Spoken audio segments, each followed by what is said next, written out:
नमस्कार, मेरा नाम है सुमित सिंह मेहता। हाजिर हूँ आपके सामने क्लास 12 फिजिक्स से रिलेटेड एक और नया लेक्चर लेके।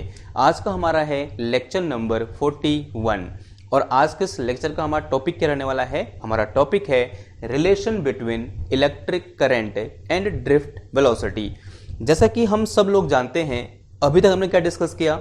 अभी तक हमने पढ़ा कि जब भी हम किसी कंडक्टर को एक बैटरी से कनेक्ट करते हैं तब उस कंडक्टर में जो फ्री इलेक्ट्रॉन हैं वो ड्रिफ्ट करना स्टार्ट होते हैं इलेक्ट्रिक फील्ड की अपोजिट डायरेक्शन में, और वो जिस वेलोसिटी से ड्रिफ्ट होते हैं उसे हम क्या बोलते हैं, ड्रिफ्ट वेलोसिटी बोलते हैं। अब कंडक्टर के अंदर अगर इलेक्ट्रॉन मूव कर रहे हैं ड्रिफ्ट वेलोसिटी से, तो इलेक्ट्रॉन क्या है भाई, चार्ज पार्टिकल है, और जब भी चार्ज मूव करता है तो करंट कंस्टिट्यूट होती है। और आज हमें उसी करंट और ड्रिफ्ट वेलोसिटी के बीच क्या रिलेशन होता है फाइंड करना है। ठीक है, तो फटाफट क्या करते हैं, शुरू करते हैं। हेड डालो क्या, relation between electric current and drift velocity.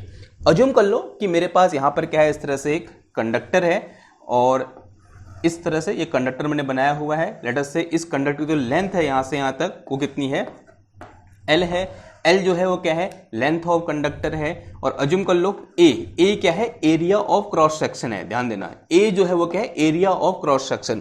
Cross sectional area क्या होता है, ये वाला एरिया। माना ये क्या है, एक वायर है, कंडक्टर का वायर है इस तरह से, तो ये जो एरिया कहलाएगा इसे हम क्या बोलेंगे, एरिया ऑफ क्रॉस सेक्शन बोलेंगे। और अज्यूम कर लो इसके अंदर क्या है भाई, ये फ्री इलेक्ट्रॉन है। ये मेरे पास जो ये छोटे छोटे डॉट दिख रहे हैं आपको, किसको रिप्रेजेंट कर रहे हैं, फ्री इलेक्ट्रॉन्स को रिप्रेजेंट कर रहे हैं। अब यहां पर हमें एक चीज डिफाइन करना पड़ेगा और उस चीज का नाम क्या है, इलेक्ट्रॉन डेंसिटी। क्या नाम है उसका, इलेक्ट्रॉन डेंसिटी। क्या होता है भाई इलेक्ट्रॉन डेंसिटी, इलेक्ट्रॉन डेंसिटी को हम डिफाइन करते हैं number of electron per unit volume. कैसे डिफाइन करते हैं, number of free electrons per unit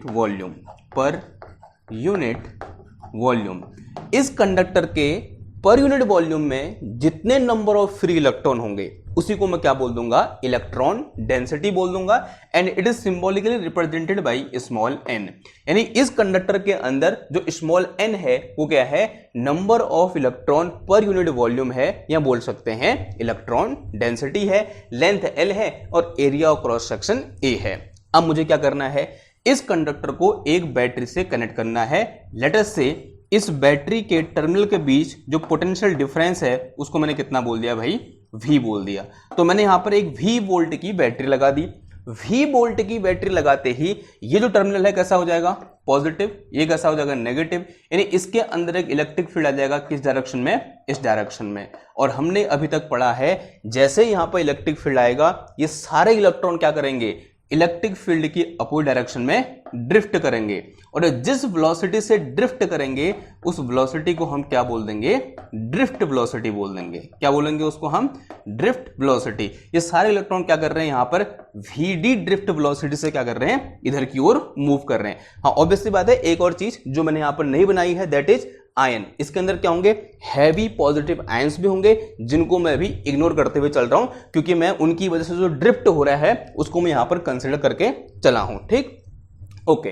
तो मुझे क्या करना है, इस ड्रिफ्ट वेलोसिटी और इसमें फ्लो करने वाली करंट के बीच रिलेशन स्टेबलाइज करना है। कैसे करेंगे जरा समझो। मैं सबसे पहले क्या कर रहा हूं, यहां पर एक छोटा सा एक क्रॉस सेक्शनल एरिया ले रहा हूं। ठीक है, इस डायग्राम का मैं एक दूसरा रूप यहां बनाना चाह रहा हूं। देखो ये जो कंडक्टर मैंने लिखा हुआ है जिससे से बैटरी कनेक्टेड है, यहां बहुत सारी चीजें होगी, तो इसी का सिंप्लीफाइड वर्जन या बोलते हैं, इसी को सिंपल तरीके से यहां पर इस तरह से बना रहा हूं। ये मेरे पास क्या है भाई, कंडक्टर है और इसका एरिया ऑफ क्रॉस सेक्शन कितना है, A है। इसकी यहां से यहां तक लेंथ कितनी है भाई, L है। और जो सारे इलेक्ट्रॉन कहां की ओर मूव कर रहे हैं, इलेक्ट्रिक फील्ड की अपोजिट डायरेक्शन में मूव कर रहे हैं। यानी कहां की ओर, इधर की ओर। ये इधर की ओर मूव कर रहा है, ये भी इधर की ओर, ये भी इधर की ओर, ये भी इधर की ओर, ये भी इधर की ओर, ये भी इधर की ओर, ये भी इधर की ओर, ये भी ऐसे। अगर यहाँ इलेक्ट्रॉन है ये भी तो ऐसे, ये भी ऐसे और ये भी ऐसे। क्यों कर रहा है, बिकॉज इस डायरेक्शन में क्या लगा रखा है मैंने, यहाँ पर कुछ इलेक्ट्रिक फील्ड E लगा रखा है। ठीक है, यानी यही डायग्राम मैंने यहाँ बना दिया। नाउ अब मैं यहाँ पर क्या कर रहा हूँ, एक एरिया, एक छोटा सा एरिया ले रहा हूँ इस तरह से। अभी एरिया कैसे ले रखा है मैंने, जिस डायरेक्शन में चार्ज फ्लो कर रहा है उसके परपेंडिकुलर मैंने यहां पर एक एरिया ले लिया, और इसका जो एरिया है यानी इस सरफेस का जो एरिया है वो कितना है, इसके बराबर है, यानी कितना है वो A है।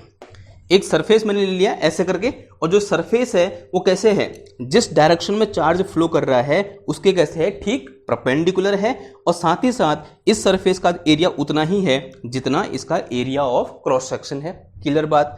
अब यहां पर मैं एक क्वांटिटी फाइंड करना चाह रहा हूं, वो क्या है कि इस एरिया से t सेकंड में कितने नंबर ऑफ इलेक्ट्रॉन पास करेंगे। देखो सारे इलेक्ट्रॉन ऐसे मूव कर रहे हैं और मुझे ये निकालना है कि इस एरिया से t सेकंड में या t टाइम में कितने नंबर ऑफ इलेक्ट्रॉन क्रॉस करेंगे। Now at first we have to find number of electron crossing area A held normal to the direction of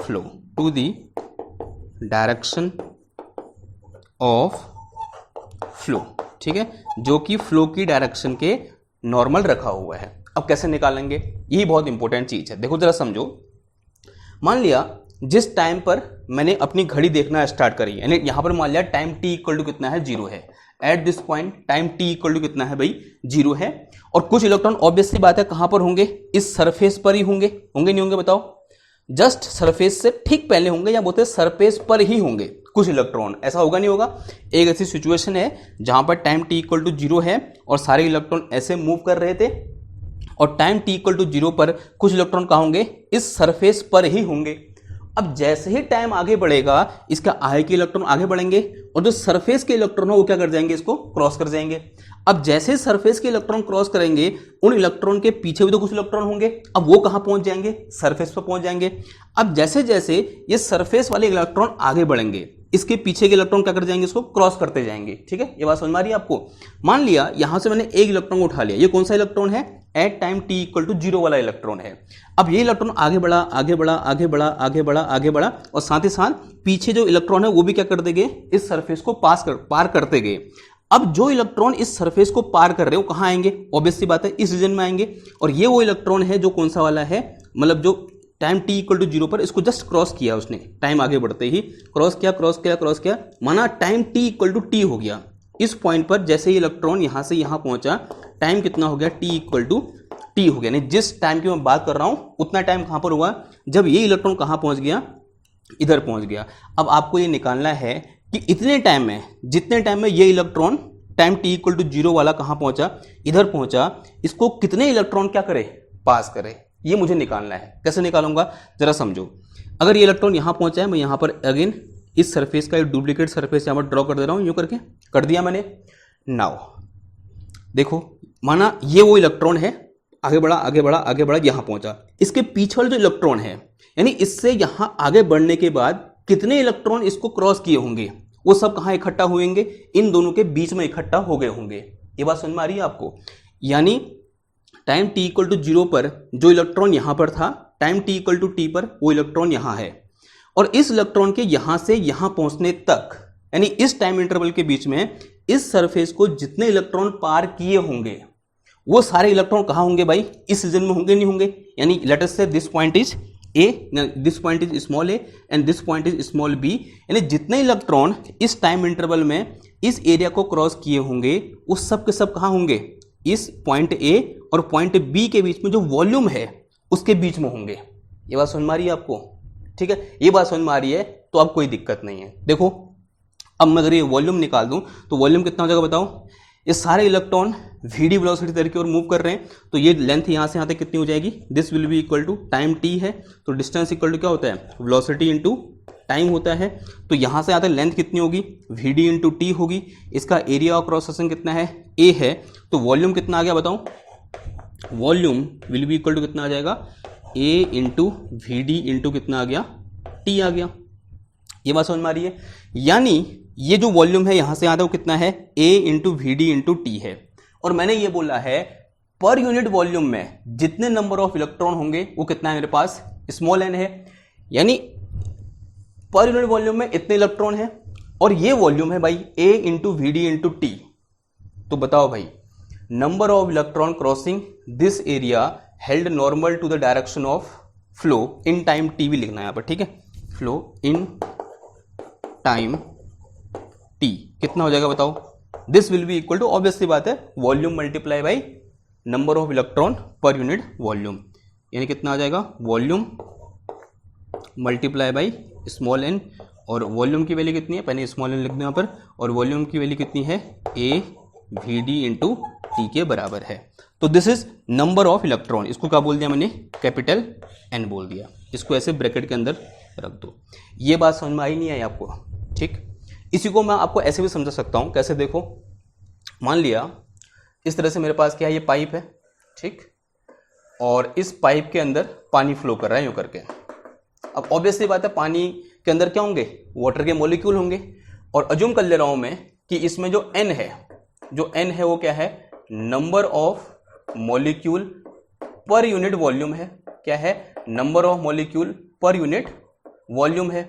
अब मैं निकालना चाह रहा हूं कि टी टाइम में इससे, इस क्रॉस सेक्शन से, इस स्मॉल क्रॉस सेक्शन से, या बोलते हैं इस एरिया से या फिर इस सरफेस से कितने मॉलिक्यूल पार किए होंगे, किसके, वाटर के। क्या करूंगा जरा समझो, माना t इक्वल टू 0 पर मैंने पाइप को ऐसे बंद कर रखा है, ठीक है, ध्यान देना, t इक्वल टू 0 पानी को मैंने बंद कर दिया यहाँ पर, और कोई पानी बाहर फ्लो नहीं कर रहा है, और यहाँ मैंने क्या रख दिया, इस तरह से एक डब्बा रख दिया जिसमें पानी को मैं स्टोर कर सकता हूँ।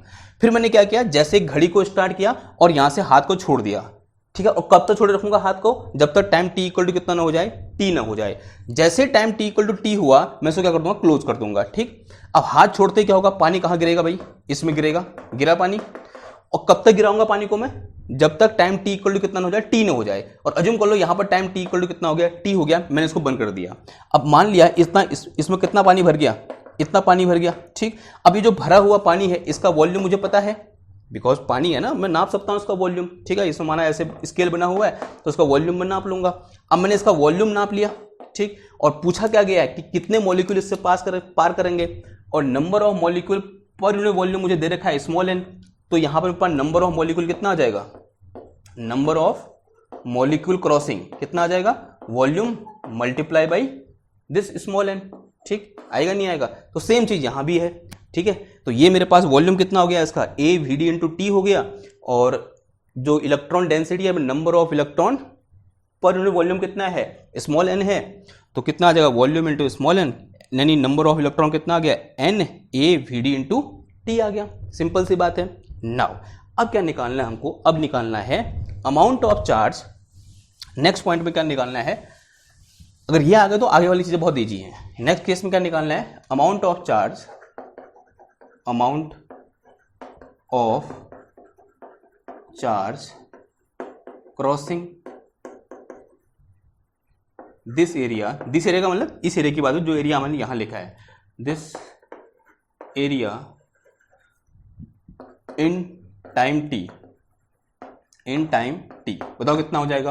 देखो इतने नंबर ऑफ इलेक्ट्रॉन है, तो from quantisation Q equal to क्या होता है, Ne के बराबर होता है। तो Q इक्वल टू N कितना दे रखा है मेरे को यहाँ पर, N A V D into T दे रखा है, और इंटू कितना आ जाएगा, E आ जाएगा। तो Q इक्वल टू कितना आ गया, N E A V D into T आ गया। अब एक काम करो, इस T को नीचे ले आओ, तो यहाँ से मेरे पास क्या आ गया, Q अपॉन टी आ गया। तो Q upon T equal to कितना आ गया, N E A V D, और बच्चा जानता है Q अपॉन टी क्या होता है, करंट होता है। तो यहाँ से मेरे पास I इज इक्वल टू कितना आ गया, N E A V D के बराबर आ गया। And this is our famous relation between current and drift velocity. और आपको एक बात फील आ रही होगी, अगर आपने ये कर दिया ना, ये समझ में आ गया कि नंबर ऑफ इलेक्ट्रॉन कितने पार करेंगे इस क्रॉस सेक्शनल एरिया को इन टाइम टी, तो फिर उसके बाद कहानी क्या है, बहुत ईजी है।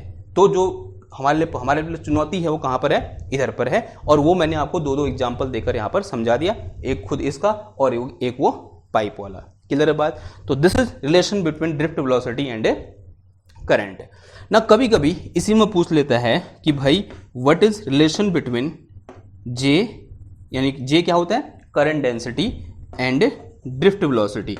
बताओ भाई ड्रिफ्ट वेलोसिटी और करंट डेंसिटी के बीच क्या रिलेशन होता है। बहुत ही आसान है, इसे मैंने क्या बोल रखा है, कुछ इक्वेशन नंबर 1 बोल रखा है। इस इक्वेशन नंबर 1 में थोड़ा सा क्या करो, रीअरेंजमेंट करो। तो I अपॉन ए निकाल दो, यानी ये जो a मैंने यहाँ रखा हुआ है इसको यहाँ ले आओ, तो कहाँ डिवाइड में आ जाएगा, ये I upon A equal to क्या हो जाएगा, NeVd हो जाएगा। अगर आपने इससे पिछला लेक्चर देखा हुआ है तो I अपॉन ए क्या होता है भाई, जे होता है, तो यहाँ से मेरे पास जे इक्वल टू कितना आ गया, एन ई वी डी आ गया। तो this is relation between current density and drift velocity, और ड्रिफ्ट वेलोसिटी और करंट डेंसिटी का रिलेशन क्या है, ये है, and it is also important. ऐसे क्या लगा देंगे, स्टार लगा देंगे। So it is some question number 2। Clear बात। नाउ अब यहाँ पर हम क्या कर सकते हैं, जो हमने यहाँ पर रिलेशन निकाला ना, ये रिलेशन यहीं पर खत्म नहीं हो जाता, ये बहुत इंपॉर्टेंट रिलेशन है, और इससे हम बहुत सारी चीजें क्या कर सकते हैं, डिस्कस कर सकते हैं। वो चीजें क्या होंगी जरा समझो। ये मेरे पास क्या है, ड्रिफ्ट वेलोसिटी है। हमने ड्रिफ्ट वेलोसिटी का फॉर्मूला क्या पढ़ा था, तेरे को थोड़ा बहुत याद है? तो drift velocity V D equal to क्या था, ए इंटू टाउ था। ए क्या है, एक्सेलरेशन है, तो V D equal to A की वैल्यू कितनी थी, small E capital E upon M into कितना था, टाउ था। अब देखो अगर मैं ये बोलूँ यहाँ से आते कि लेंथ कितनी है, एल है, और पोटेंशियल डिफरेंस कितना है भाई, वी है, इसका मतलब this electric field E is equal to कितना आ जाएगा, वी अपॉन एल आ जाएगा, जहां v क्या है पोटेंशियल डिफरेंस, l क्या है इसकी लेंथ है। ये कहां से आया, from the definition of potential gradient. अब एक काम करो, e की वैल्यू यहां से उठाकर इधर पुट कर देंगे, तो यहां से वी डी इक्वल टू कितना आ गया, E V upon M L into कितना आ गया, टाउ आ गया। ये क्या निकला मेरा, वी डी निकल गया। अब मैं इस वी डी को यहां से उठाऊंगा और कहां रख दूंगा, इस इक्वेशन नंबर 1 में रख दूंगा। तो देखो कुछ मुझे यहां पर मॉडिफिकेशन और कुछ इंपॉर्टेंट इंफॉर्मेशन देखने को मिलेगी। क्या इंफॉर्मेशन है जरा समझेंगे। ये मिटाओ इधर वाला, ये हो गया ना। देखो भाई यहां से मेरे पास क्या था, I is equal to n E A था, वी डी की जो कितना आ जाएगा वहां से, V D equal to E V upon M L into कितना आ गया, टाउ आ गया। तो I इज इक्वल टू कितना आ गया, देखो एन ई स्क्वायर ए टाउ, और ये v अपॉन कितना आया, m इंटू एल आ गया। अब एक काम करो, इस ml को इधर ले जाओ, i को नीचे ले आओ, यहां से v अपॉन आई निकाल दो, तो v upon I is equal to कितना आ गया यहां से, m upon N E square tau, और इंटू में कितना आ जाएगा, l अपॉन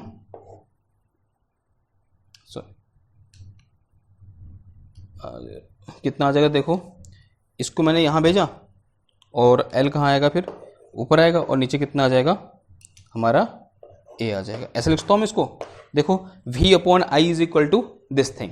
अब जरा समझेंगे, ये मेरे पास m क्या है, मास ऑफ इलेक्ट्रॉन, n क्या है इलेक्ट्रॉन डेंसिटी, e क्या है चार्ज ऑन इलेक्ट्रॉन, टाउ क्या है रिलैक्सेशन टाइम, और l क्या है लेंथ ऑफ कंडक्टर, a क्या है area of cross section of conductor, and all these things in right hand side are constant. यानी ये सब क्या है भाई, कांस्टेंट है। अगर मेरा टेम्परेचर चेंज नहीं हो रहा ना, तो ये सब चीज क्या है, कांस्टेंट है। ठीक, अगर ये चीज कांस्टेंट है तो यहां से मेरे पास v upon I is equal to कितना आ गया, कांस्टेंट आ गया। और आपने क्लास 10th में पढ़ा हुआ है, this constant is equal to r। ये किसका होता है, r के बराबर होता है, और इसी को हम क्या बोलते हैं भाई, ओम्स लॉ बोलते हैं। This is our Ohm's law. तो जो ओम्स लॉ कहां से निकल के आया, इधर से निकल के आया। और ओम्स लॉ कब एप्लीकेबल होता है, जब ये जो वेरिएबल हैं, एल है, लेंथ ऑफ कंडक्टर है, एरिया ऑफ क्रॉस सेक्शन है, जो रिलैक्सेशन टाइम है, ये चेंज नहीं हो रहे हैं। जब ये कांस्टेंट है, ये सब चीजें कांस्टेंट है, तब ओम्स लॉ क्या होता है, v upon I is equal to constant. और जो कांस्टेंट किसका रहता है, आर का रहता है, and this R is known as resistance of conductor. इतनी बात क्लियर है आपको। नाउ तो यहां से मैं रेजिस्टेंस का फॉर्मूला क्या लिख सकता हूं, अगर r इक्वल टू कांस्टेंट है तो from here r equal to कितना आ गया, ये m upon N E square tau, और इनटू कितना आ गया, l अपॉन a आ गया। ठीक, और आपने एक और फॉर्मूला पढ़ा था क्लास 10th में, r is equal to rho l upon a, पढ़ा था नहीं पढ़ा था, आंसर है हाँ जी पढ़ा था। अगर मैं दोनों इक्वेशन को कंपेयर करूंगा तो यहां से रो क्या था, रो का नाम है रजिस्टिविटी। तो रो इक्वल टू कितना आ जाएगा यहां से मेरे पास, m upon N E square tau. यानी जो रो है वो सिर्फ और सिर्फ किस पर डिपेंड करता है, टाउ पर डिपेंड करता है, और इस नंबर इलेक्ट्रॉन डेंसिटी पर डिपेंड करता है। और टेम्परेचर के साथ दोनों क्या रहते हैं, यानी टेम्परेचर अगर चेंज नहीं हो रहा है तो दोनों क्या है भाई, कांस्टेंट रहते हैं, रिलैक्सेशन टाइम भी और इलेक्ट्रॉन डेंसिटी भी। ठीक, तो इसका मतलब जो कंडक्टर है उसका जो रजिस्टिविटी होती है वो क्या होती है, कांस्टेंट होती है। यानी वो अगर वायर की लेंथ और उसके एरिया ऑफ क्रॉस सेक्शन पर डिपेंड नहीं करता है, सिर्फ किस पर डिपेंड करता है, टाउ पर डिपेंड करता है और इलेक्ट्रॉन डेंसिटी पर डिपेंड करता है। और यहीं से हम क्या डिफाइन कर सकते हैं, कंडक्टिविटी सिग्मा इक्वल टू क्या होता है 1/ρ होता है, तो कितना आ जाएगा ये Ne² टाउ अपॉन कितना आ जाएगा m आ जाएगा। ठीक है, तो ये जो सारी इंफॉर्मेशन हमको कहाँ से मिल रही है भाई, इस इक्वेशन से मिल रही हैं, तो इसलिए ये इक्वेशन क्या है बहुत ज़्यादा इंपॉर्टेंट है। अब जरा ये जो डिस्कशन था लास्ट का, ये क्या है, एक वर्बल डिस्कशन है, कोई कंप्लीट डिस्कशन नहीं है। मैं क्या करूंगा, ओम्स लॉ पढ़ाऊंगा, उसमें अलग से डिस्कशन आएगा। उसके बाद जो डिफरेंट डेफिनेशन है रेजिस्टेंस की, रेजिस्टिविटी की और कंडक्टिविटी की, उनको भी क्या करेंगे हम डिस्कस करेंगे। फिर ओम्स लॉ का वेक्टर फॉर्म पढ़ेंगे। ठीक, लेकिन ये डिस्कशन यहाँ पर करना क्या है बहुत ज़रूरी है, क्योंकि जब मैं वहाँ पर ये बोलूँगा कि ρ इक्वल टू क्या होता है भाई, ये होता है m/Ne² टाउ होता है, तो आपके दिमाग होना चाहिए, आपको दिमाग को पता होना चाहिए ये मैंने कहाँ से लिखा है भाई, इस फॉर्मूले से लिखा है। और इस फॉर्मूले से मैं इस फॉर्मूले तक कैसे पहुंचा, ऐसे पहुंचा, ये आपको पता होना चाहिए। ठीक, तो ये क्या था आज का हमारा लेक्चर था, किस पर based, relation between current and drift velocity पर, यहाँ बोल सकते हैं relation between current density and drift velocity. अगर एग्जाम में ये प्रूफ करने को आए या फिर ये ड्राइव करने को आए, तो आपको सिर्फ या तो यहाँ तक ड्राइव करना है या फिर यहाँ तक ड्राइव करना है। नेक्स्ट वाली चीज़ें, ये सब चीज़ें अगर वो पूछे तभी आपको क्या करना है, ड्राइव करना है। ठीक है, समझ में आ गई बात। तो this is all about today lecture. I hope आपको समझ में आया होगा, और समझ में आया है तो उसको लाइक करो, शेयर करो, सब्सक्राइब करो। मैं मिलता हूँ आपसे नेक्स्ट क्लास में एक और नए टॉपिक के साथ। तब तक थैंक यू, धन्यवाद, बाय बाय।